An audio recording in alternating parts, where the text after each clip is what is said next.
ஸ்டேஜில் பாடுறவங்களுக்கு ஒன்றும் கிடையாது, நீங்கள் ராயல்ட்டி கட்ட தேவையில்லை. அதை எடுத்து யூஸ் நீங்கள் 7 கோடி ரூபாய் கொடுத்து ஒரு மியூசிக் டைரக்டர் போட்டு அவன் பாட்டுக்கு கைதட்டல் விழாமல் எங்கள் பாட்டுக்கு விழுந்துட்டு இருக்கியா? நீ பொட்டு வச்ச தங்க கோடா ஊருக்கு நீ மகுடம் போட்டோம், அந்த பாட்டை போட்டு நீங்கள் ஆடுனீங்கன்னா அர்த்தம்?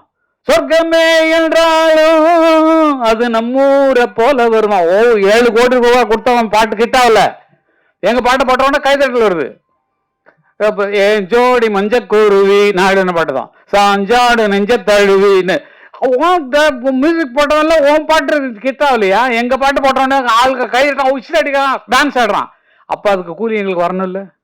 எங்கள் பேர் போடாமல் தானே எங்கள் மியூசிக் டைரக்டருக்கு பணம் கொடுத்து அவ்வளோ கொடுத்து அவங்கள்ட்ட வாங்க முடியாது தானே எங்கள் பாட்டு போடுறீங்க.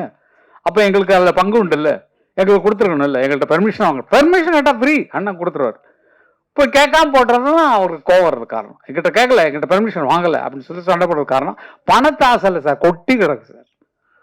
பல பேர் நினைக்கிறீங்க, ஆனால் இந்த ரூலுங்கிறது விதிப்படி நம்ம போயே ஆகணும்.